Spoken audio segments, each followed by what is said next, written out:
Hello friends, আমার চ্যানেলে সবাইকে স্বাগত। আমি আজকে আপনাদের তৈরি করে দেখাবো সনাতন পদ্ধতিতে কচু শাকের রেসিপি।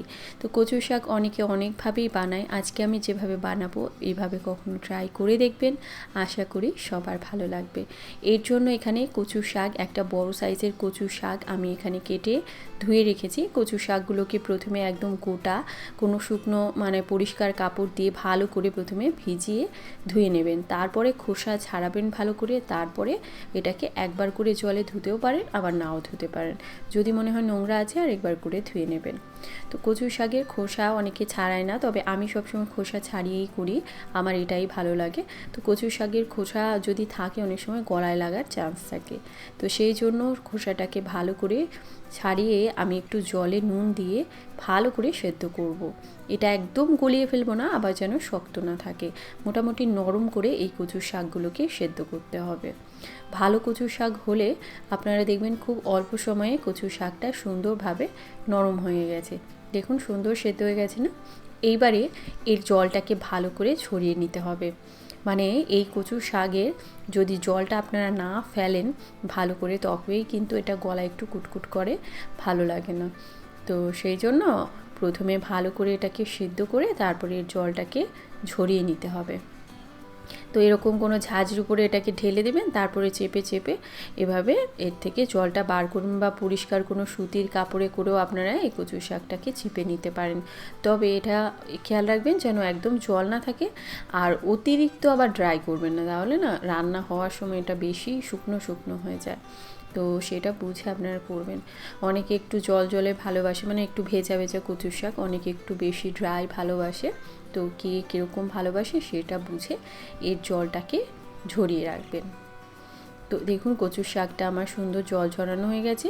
এখানে 100 গ্রাম আমি কুচো চিংড়ি নিয়েছি, এর মাথাটা আমি ফেলে দিয়েছি, আপনার মাথা সহ করতে পারেন।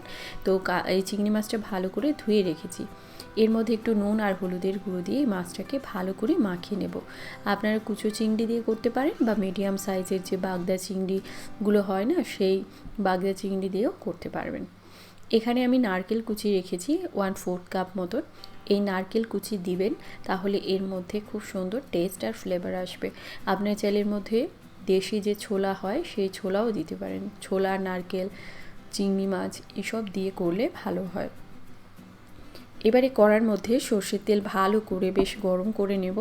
তারপর এর মধ্যে কুচনো আমি নারকেলগুলোকে দিয়ে লাল লাল করে ভাজবো, একটু নুন হলুদ দিয়ে।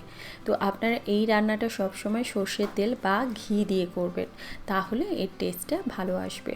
তো দেখুন এই নারকেলগুলো ভাজা হয়ে গেছে, তুলে রাখছি। এবারে এই তেলের মধ্যে আমি এই চিংড়ি মাছগুলোকে একদম হালকা করে ভাজবো। তো চিংড়ি মাছ বেশি কখনোই ভাজতে নেই, তাহলে এটা শক্ত হয়ে যায়, রাবারের মতন হয়ে যায়, ভালো লাগে না। তো সেই জন্য চিংড়ি মাছগুলোকে একদম হালকা জাস্ট একটু ভেজে তুলিয়ে রেখে দেবো। চিংড়ি মাছগুলো দেখুন সুন্দর ভাজা হয়ে গেছে না? এবার এগুলোকে তুলে রাখছি। এবারে এই কড়ার মধ্যে আমি তেল দিয়ে দেবো। কচু শাকে তেলের পরিমাণটা একটু বেশি দিলে তবেই ভালো লাগে আর কি টেস্ট।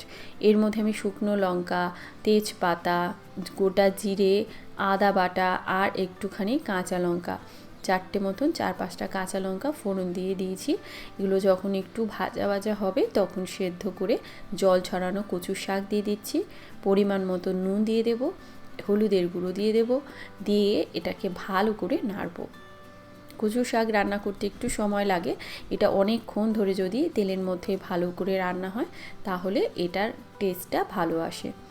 যখন কচু শাকটা মোটামুটি হয়ে আসবে তখন এর মধ্যে ভাজা নারকেল আর ভেজে নেওয়া চিংড়ি মাছগুলোকে দিয়ে খুব ভালো করে আমি নাড়াচাড়া করে নেব। এটা একদম জল শুকিয়ে গিয়ে দেখবেন একদম নাড়ু পাখির মতন জড়িয়ে জড়িয়ে তেল ছাড়ছে সাইড দিয়ে, তখন এটা বুঝতে হবে যে ঠিক আছে। এর মধ্যে পরিমাণ মতন চিনি আর গরম মশলার গুঁড়ো দিয়ে দিয়েছি। তো গরম মশলায় জিরে রয়েছে, আমার বাড়ির তৈরি যে গরম মশলা আমি সবসময় জিরে দিই।